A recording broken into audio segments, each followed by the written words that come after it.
नमस्कार प्यारे बच्चों, स्वागत है आप सभी का एनसीईटी कॉन्सेप्ट पर। प्यारे बच्चों, आज के सेशन बात करने जा रहे हैं कि जिन बच्चों का ड्रीम है सेंट्रल यूनिवर्सिटी ऑफ तमिलनाडु जाने का, क्या आप एलिजिबल हो कि नहीं हो, और यहाँ पे कौन कौन से कोर्सेस आपको देखने को मिलते हैं, कौन कौन से बच्चे यहाँ पे एलिजिबल हैं, कट ऑफ कितनी जाती है, एकेडमी का फी स्ट्रक्चर कैसा होता है, इन सभी के बारे में डिटेल में जानने वाले हैं। तो चलिए हम लोग सेशन को स्टार्ट करते हैं। ये आप सभी को गेट दिखाई दे रहा होगा, जो गेट आपको दिखाई दे रहा है वो सेंट्रल यूनिवर्सिटी ऑफ तमिलनाडु का है। तो बहुत सारे बच्चों का सपना होता है कि सर हम जाएं वहां से पढ़ाई करें, ठीक है, बच्चों का ड्रीम होता है ना।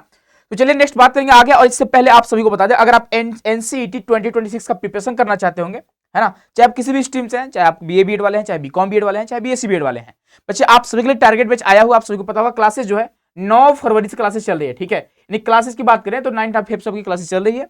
और यहाँ पे इससे आपको जुड़ने के लिए आपको करना क्या होगा, हमारे एप्लीकेशन को आपको डाउनलोड करना होगा। एप्लीकेशन का नाम है सीयूटी कॉन्सेप्ट, है ना। जहां आप इसे डाउनलोड कहां से कर पाओगे, प्ले स्टोर से। अगर आपको कोई प्रॉब्लम आती है तो आप इस नंबर पे कांटेक्ट कर सकते हो, है ना। किसी भी प्रकार की दिक्कत अगर आपको आती है तो आप कांटेक्ट कर सकते हो। इसके अलावा प्यार बच्चों, आप सभी को पता होगा कि क्रैश कोर्स भी लॉन्च हो चुके हैं, एनसीटी कॉन्सेप्ट। जी हाँ, क्रैश कोर्स भी आपके लिए आ चुका है, जहां पे क्लासेस जो है वो बच्चे 8 मार्च से क्लासेस आपको मिलने स्टार्ट हो जाएंगे। और जो क्रैश कोर्स का फीस है मात्र 999 है, यानी आप 999 रुपए में कंप्लीट तैयारी कर सकते हैं। टाइम कितना बचा हुआ है, तो आपके पास 40 डेज का टाइम बचा हुआ है। इसके अलावा आप सभी के लिए मॉक टेस्ट भी आ चुका है। अब पहला जो मॉक टेस्ट आपका स्टार्ट होगा वो 17 मार्च को स्टार्ट होगा। और मॉक टेस्ट कितने मिलेंगे, तो आपको बच्चे यहाँ पे 10 मिनिमम, है ना, 10 मॉक टेस्ट आपको मिनिमम मिलेगा, आपको मैक्सिमम भी मिल सकता है, और भी आपको मॉक टेस्ट मिल सकते हैं, ठीक है।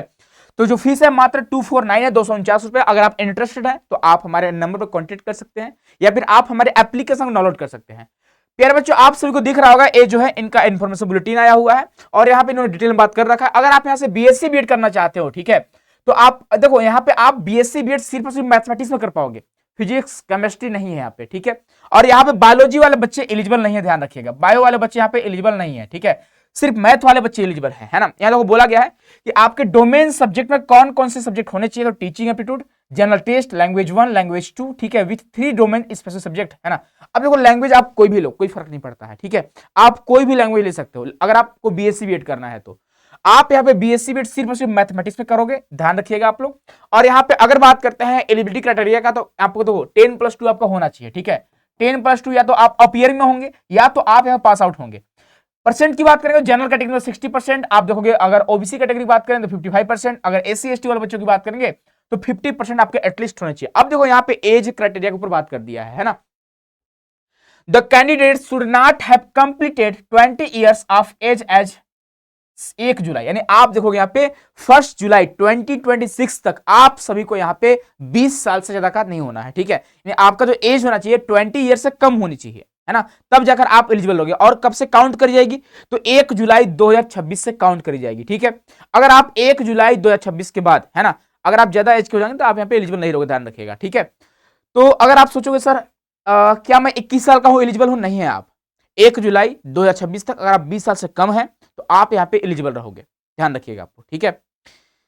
तो आई होप कि आप सभी को समझ में आ चुका है बीएससी बीएड के बारे में। और ये आपका बीए बीएड है। बीए बीएड अगर आप तमिल में करना चाहते हो, ठीक है, तमिल लैंग्वेज में, ये आपका लैंग्वेज है, तो आपके 10+2 में तमिल कंपलसरी है। और बाकी एज क्राइटेरिया आपको सेम टू सेम यही फॉलो करने हैं। 1 जुलाई 2026 तक आपका 20 साल से कम होना चाहिए, ठीक है। नेक्स्ट बात करेंगे बीए बीएड। अगर आप हिंदी में करना चाहते हो, आप यहां से हिंदी में भी बीए बीएड कर सकते हैं, नो डाउट, ठीक है। लेकिन आपके यहाँ पे 10+2 में हिंदी कंपलसरी, अगर हिंदी नहीं है तो आप एलिजिबल नहीं रहोगे, ठीक है। और अगर आप यहाँ पे देखोगे, बोला गया है कि teaching aptitude, general test, language 1, language 2 with any 3 domain special subject, ठीक है। तो आप एनसीईटी इन्फॉर्मेशन बुलेटिन, तो आप कोशिश करिएगा कि अगर आप हिंदी से बीएड करना चाहते हो तो आपके एनसीईटी के एग्जाम में Hindi language and literature compulsory, ध्यान रखना आप लोग। और 10+2 में भी आपका हिंदी होना चाहिए। और अगर आप इंग्लिश से बीएड करना चाहते हैं तो यहाँ पर आप बच्चे आपके 10+2 में, यानी आपके बच्चे जो आपका 12th का एग्जाम होता है वहां पे आपके वहां पे क्या बोलते हैं, इंग्लिश लैंग्वेज होनी चाहिए। और आपके एनसीटी के एग्जाम में भी आपका इंग्लिश लैंग्वेज एंड लिटरेचर होनी चाहिए, तब जाकर आप सेंट्रल यूनिवर्सिटी ऑफ तमिलनाडु में एलिजिबल रहोगे, है ना। बाकी एज क्राइटेरिया सबको फॉलो करने है, आपको बच्चे दिया है सिलेबस जो आपको एनटीए ने आपको प्रोवाइड करा है, आपको बच्चे फॉर्म का फीस दिया है, आपका लिंक दिया हुआ है कि आप कहां से फॉर्म भर सकते हैं, ठीक है। तो आई होप कि आप सभी को सेंट्रल यूनिवर्सिटी ऑफ तमिलनाडु के बारे में पता चल चुका। अब सोच रहे सर हॉस्टल मिलता है कि नहीं, हॉस्टल सबको मिलती है, ठीक है, हॉस्टल सबको मिलती है। हॉस्टल का फीस भी काफी ठीक ठाक होता है, कोई दिक्कत की बात यहाँ पे नहीं है। सर कट ऑफ कितनी आती है, देखो प्यारे बच्चों, अगर आप बीएससी बीएड करना चाहते हो, ठीक है, तो बीएससी बीएड में सिर्फ और सिर्फ मैथमेटिक्स है। और बीए बीएड में आप देखोगे यहाँ पे तमिल है, आपका हिंदी है, इंग्लिश है। तो अगर कट ऑफ की बात करेंगे, ठीक है, तो अगर आप 300 के अप्रोक्स ला रहे हो तो आसानी से आप यहाँ पे एडमिशन आपको मिल जाएगा। सेंट्रल यूनिवर्सिटी ऑफ तमिलनाडु का कट ऑफ कम जाता है क्योंकि साउथ से बहुत कम बच्चे आते हैं। तो याद रखिए कट ऑफ की बात करें तो 300 आपके लिए मैक्सिमम है, आप 300 का टारगेट लेकर चलिए, आसानी से आपके इजीली आपके एडमिशन हो जाएंगे। ठीक है, यहाँ पे बीएससी बीएड सिर्फ मैथमेटिक्स में है, बीए बीएड तमिल में है, हिंदी में और इंग्लिश में, इस बात का ध्यान रखिएगा आप लोग। ठीक है, तो आई होप कि आप सभी को सेंट्रल यूनिवर्सिटी ऑफ तमिलनाडु के बारे में हर चीज पता चल चुका है, और अगर आपको और कोई डाउट होगा तो आप कमेंट बॉक्स में कमेंट करके जरूर बताइएगा। ठीक है, मिलते हैं नेक्स्ट सेशन में, ख्याल रखिएगा, बाकी तैयारी करते रहिए, है ना। मिलते हैं सिलेक्शन के बाद, बहुत बहुत धन्यवाद।